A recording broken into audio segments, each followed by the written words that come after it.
The crystal chandeliers of the Gangnam ballroom dripped light onto the sea of black suits and jewel-toned dresses. From my small table in the corner, the forced cheer of the Christmas party felt like a broadcast from another planet. I was an anomaly here, a ghost at the feast.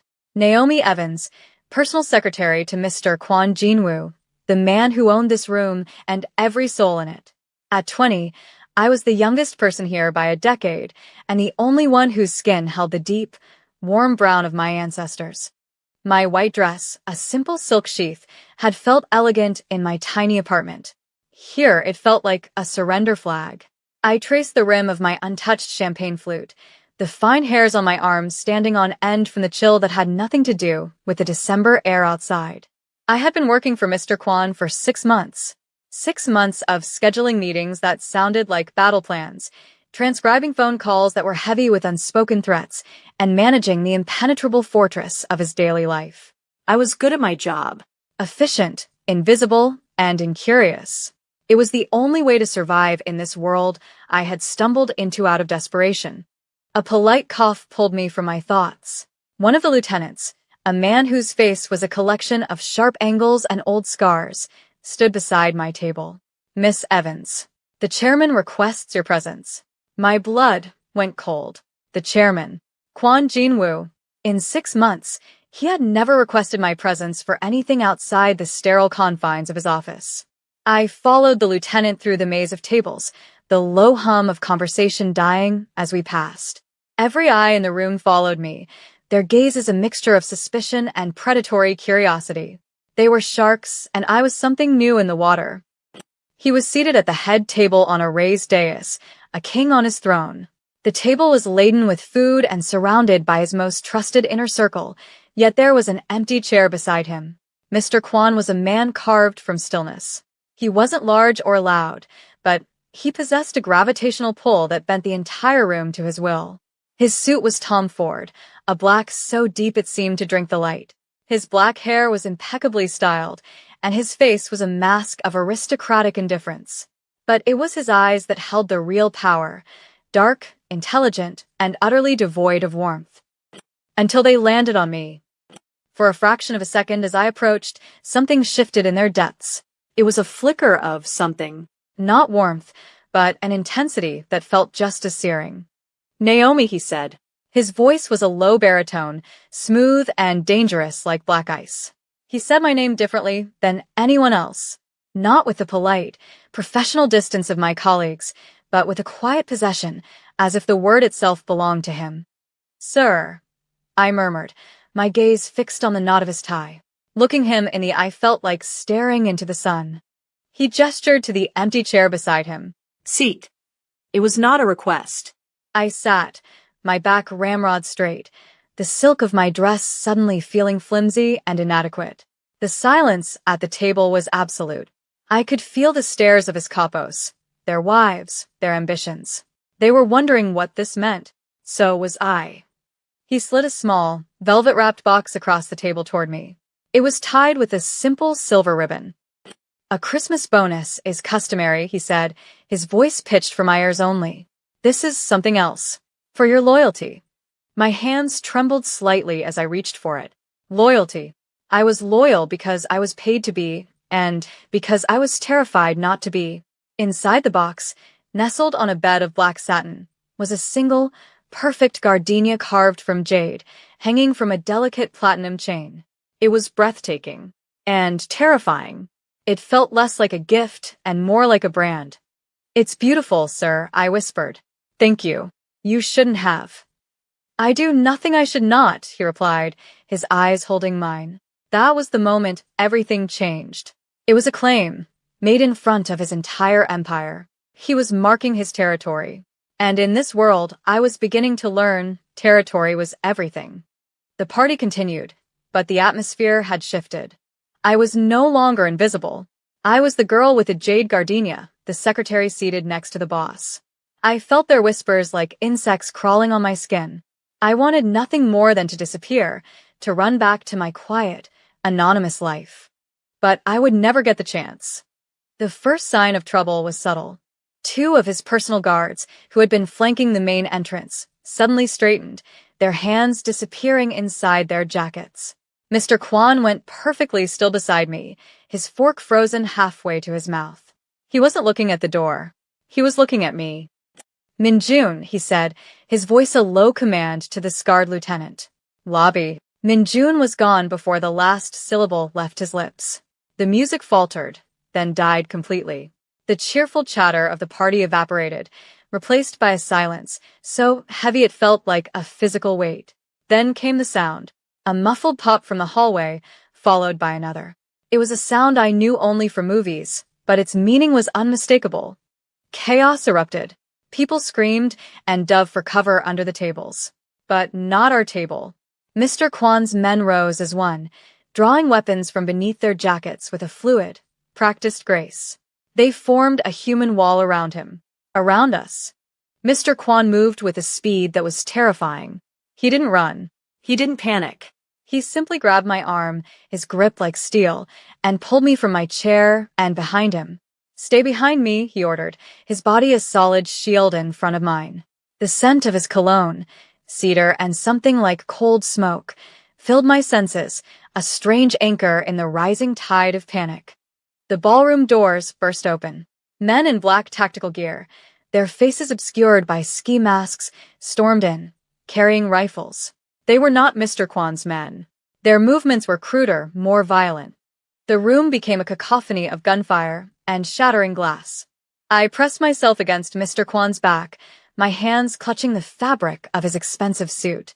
I could feel the controlled tension in his muscles, the steady, calm rhythm of his breathing.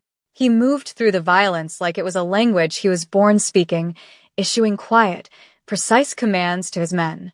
It was a lethal choreography, and I was trapped at its center. He pushed me toward a service exit behind the dais, his body always between me and the line of fire.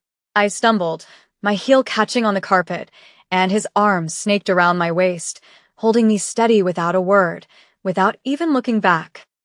We were in a narrow service corridor, the air thick with the smell of grease and fear. The sounds of the firefight were muffled, but still terrifyingly close. Minjun appeared from the shadows, a thin line of blood trickling from his temple.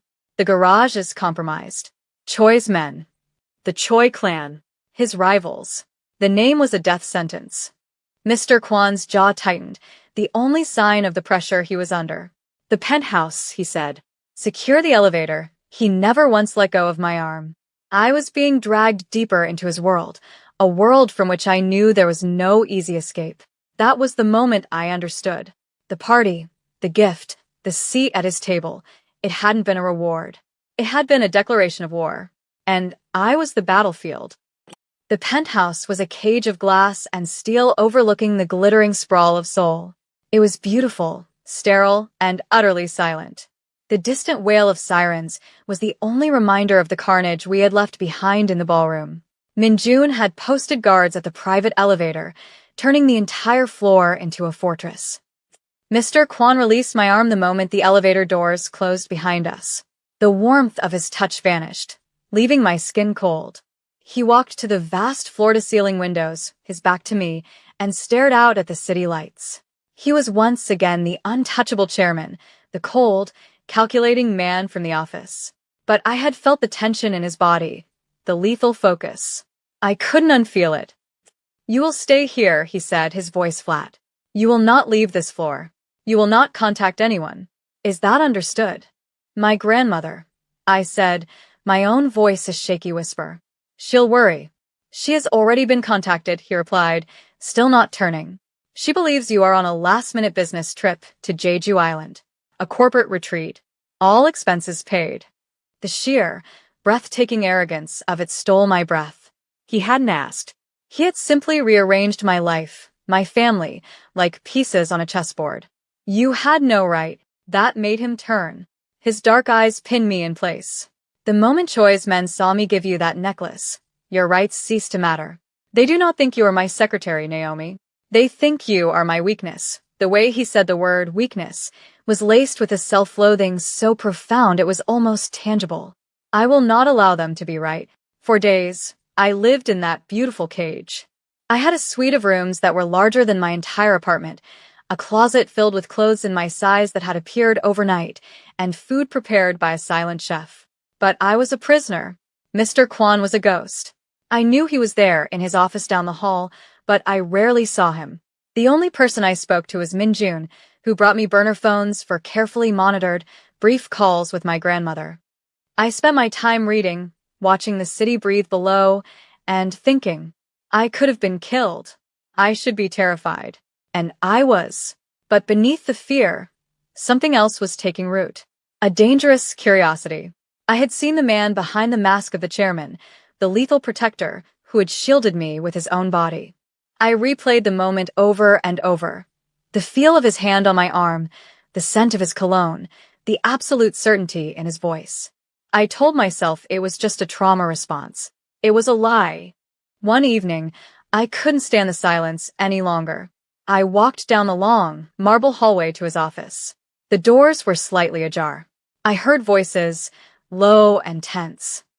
Cannot guarantee her safety indefinitely, Min Jun was saying.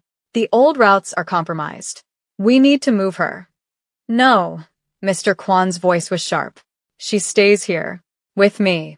Jinwoo, this is not about pride. It's about her life. She is a civilian. She reminds you too much of. Do not say her name, he cut in, his voice dropping to a lethal whisper. I pushed the door open without thinking. They both looked up, their conversation cut short. Mr. Kwan's face was a thundercloud. On the corner of his vast mahogany desk, propped against a pen holder, was a small, silver-framed photograph. It was of a young woman with a bright, beautiful smile and eyes full of life. She was Korean, lovely, and she was not me. Mr. Kwan followed my gaze, and for a second, his mask of control slipped. I saw a flash of raw, unguarded pain. It was a wound, deep and old. He swept the photograph into a drawer and slammed it shut. Get out, he ordered, his voice dangerously quiet. Min Jun gave me a look of pity before slipping past me and closing the doors, leaving me alone with him. The temperature in the room seemed to drop 10 degrees. The silence stretched, thick and suffocating. Who was she? I asked, my voice barely audible. I didn't know why I was pushing. It was reckless. He stood up and walked toward me, his movements slow and predatory. He stopped directly in front of me, forcing me to tilt my head back to meet his gaze. She was a mistake I will not be making again. His proximity was overwhelming. I could see the faint lines of exhaustion around his eyes, smell the whiskey on his breath. He was close enough that I could feel the heat radiating from his body. What happened in that ballroom was my fault, he said, his voice rough with an emotion I couldn't name. I put a target on your back. That is a debt I will repay. By locking me in a tower? I shot back, my fear momentarily eclipsed by anger. I am not some princess, Mr. Kwan. And I am not her. His eyes darkened. He reached out, his fingers brushing against the jade gardenia at my throat. His touch was scorching, a jolt of electricity against my skin. No, he breathed, his gaze dropping to my lips. You're not. The air crackled between us. It was the first charged moment, the first time the space between us felt like something other than a power imbalance. It felt like a precipice. A choice. And neither of us was backing away. That's when his phone buzzed on the desk, a harsh, insistent sound that shattered the spell. He pulled his hand back as if burned and answered it.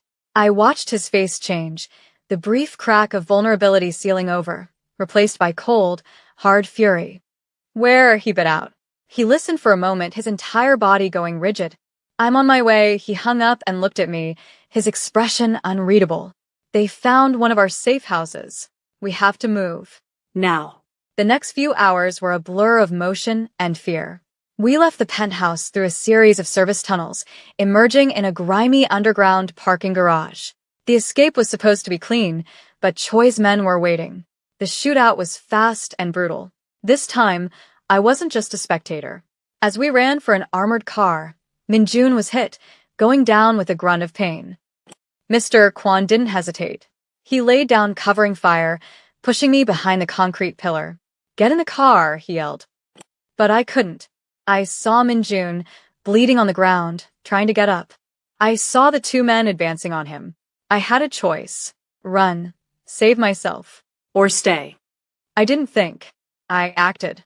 I grabbed a heavy fire extinguisher from the wall and, using the pillar as cover, hurled it with all my might. It crashed into a stack of oil drums, creating a deafening clang and a momentary diversion. It was just enough. Mr. Kwan took out one of the men, and a guard took out the other. He hauled Minjun to his feet and shoved us both into the back of the car as bullets sparked against the armored plating. We sped away into the Seoul night, the city lights smearing into streaks of color. Minjun was bleeding badly from his leg. Mr. Kwan ripped a strip from his own shirt, fashioning a crude tourniquet, his movements efficient and sure. He worked in silence, his face grim. When he was done, he finally looked at me. His eyes were dark and intense in the flickering lights of the car. He didn't thank me. He didn't have to. We both knew I could have run. We both knew I had chosen not to. I had chosen him. The new safe house was a nondescript apartment in a working-class neighborhood, a world away from the luxury of the penthouse. It was small, cramped, and smelled of dust and old kimchi. Minjun had been taken to a discreet doctor, leaving just me and Mr. Kwan.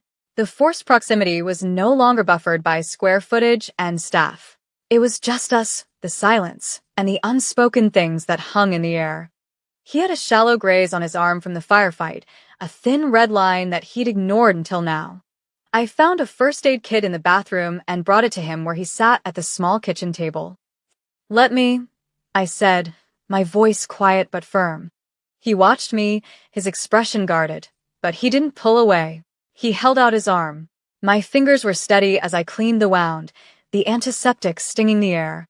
His skin was warm beneath my touch. I was acutely aware of every detail, the corded muscle in his forearm, the faint, clean scent of his soap, the way his breath hitched almost imperceptibly when my fingers brushed against a sensitive spot. I finished by placing a bandage over the cut, my hand lingering on his arm a moment too long. I made the mistake of looking up. His eyes were on me, a burning, focused intensity that made the air thin. The silence was not empty. It was filled with the gunfight in the garage, the photograph on his desk, the feel of his thumb against my throat. He was a killer, a monster. He was the man who had saved my life and ruined it in the same breath. And in that moment, I wanted him more than I had ever wanted anything. I pulled my hand back, my heart hammering against my ribs. I told myself it was survival instinct. A lie. It was something far more dangerous. The days that followed were a war of attrition. He was trying to protect me by erasing me, keeping me locked away. I fought back, demanding to know what was happening, refusing to be a passive pawn in his game. During one of our arguments, I found what I wasn't supposed to find. I was looking for a book in his makeshift office and stumbled upon a hidden compartment in the floor. Inside was a ledger. It wasn't just about nightclubs and security firms. It detailed smuggling routes, extortion rackets, and violent takeovers. It listed names, dates, and payments. It was the blueprint of his entire, brutal empire. Reading it made me sick. This wasn't a gray morality. It was black. It was the kind of darkness that swallowed people whole. This was the man whose arm I had bandaged, whose nearness made my skin hum. I should have been repulsed. I should have run. But all I felt was a cold, terrifying clarity. I already knew what he was. This just gave it a name. I closed the ledger and put it back, my own personal line crossed. I was no longer just an employee. I was an accomplice. The Choi clan, frustrated by their inability to get to him, changed tactics. They went after me. A message arrived, not through his channels but through mine. A picture sent to my old, deactivated social media account, somehow resurrected. It was a photo of my grandmother, sitting on a park bench, unaware she was being watched. Underneath it, a simple caption, "Family is so important." When I showed it to him, the cold fury that radiated from Kwon Jinwoo was the most terrifying thing I had ever witnessed. It was not the anger of a crime boss whose territory was threatened. It was the rage of a man watching history repeat itself. "This ends now," he said, his voice a low growl. That night, the tension between us finally broke. He was preparing to go out, putting on a shoulder holster over a black button-down shirt. His men were waiting outside. He was going to walk into a trap, and we both knew it. Don't go, I said, standing in the doorway. I have no choice. There's always a choice. I cried, my control finally snapping. You could walk away from all of this. We could disappear. He laughed, a harsh, bitter sound. You still think this is a movie, Naomi? There is no walking away. He turned to face me, his eyes blazing. Do you think I want you here? In this life? Every time I look at you, I see her. I see the mistake I made, the promise I couldn't keep. You are the ghost of my greatest failure, walking and breathing in my house. The words were meant to hurt, to push me away. But I heard what was beneath them. The fear, the vulnerability. I am not her ghost, I said, walking toward him until we were inches apart. And I am not your failure. I should have run. I should be scared of you, but I'm not. I'm scared for you. It was the most honest thing I had ever said. A tension confession. It wasn't love. It was something more dangerous. It was truth. He stared at me, his jaw working. He reached up and cupped my face, his thumb stroking my cheekbone. You, he whispered, his voice thick with a terrible, raw emotion, are my damnation, and then he kissed me. It wasn't gentle or sweet. It was desperate. A claim. A surrender. It was the crossing of a line we both knew we could never uncross. When he pulled away, his eyes were clear and hard. Stay here. No, I said. I picked up the ledger from its hiding place. You're going to need this. I had spent the afternoon studying it, memorizing it. I had found a weakness in the Choi clan's finances, a shipment they couldn't afford to lose. I had found his leverage. I'm not your weakness, Jinwoo. I'm your advantage. I was never rescued passively. I acted decisively. I fed him the information, the routes, the names. I became the voice on his earpiece, the strategist in the shadows as he and his men moved to dismantle the Choi Empire from the inside out. The final confrontation took place at the Incheon docks, a place of cold winds and the smell of salt and diesel. I was there, in a car parked a quarter-mile away, watching the GPS trackers on a screen, coordinating with Min-jun, who was leading a second team. It was my information that exposed the traitor in Jinwoo's own ranks, the one feeding the Choi clan his locations. It was my timing that allowed Min-jun's team to intercept the Choi's reinforcements. When the final shot was fired and silence fell over the docks, a cost had been paid. Min-jun was wounded again, this time seriously. Jinwoo had to sacrifice his entire smuggling operation, burning a massive part of his own empire to ensure the Choi clan was crippled permanently. He had burned a part of his world to protect mine. He found me at the car, his face bruised and his shirt stained with blood that wasn't his. He didn't say anything. He just pulled me into his arms and held me, his head buried in my hair. His acknowledgement of what I was to him came a week later. We were back in the penthouse, the city a carpet of jewels below. The threat was gone. He had a file in his hand. Inside was a new passport, a plane ticket to anywhere in the world, and a bank account with enough money for me to live 10 lifetimes. This is your choice, he said, his voice even. A way out. A clean slate. No one will ever find you. He was offering me my old life back, or at least a version of it. Safety. Freedom. Everything I should have wanted. I looked at him, at this cold, lethal man who had shown me a vulnerability he showed no one else. The man who called me his damnation. I pushed the file back across the table. And what is your choice, Jinwoo? I asked. He looked at me, and the last of his walls seemed to crumble. The chairman was gone, and only the man remained. I made my choice the night I pulled you behind me in that ballroom. That was all he needed to say. Nothing in this world is free. Staying with him would come at a cost I couldn't yet comprehend. My soul, perhaps. My safety, certainly. But leaving him would cost me something more. I walked to the window, looking out over the endless city. He came to stand beside me, our shoulders barely touching. He didn't take my hand. He didn't have to. The choice was made. The silence between us was not empty. It was a promise, an oath. It was the beginning of an empire built for two.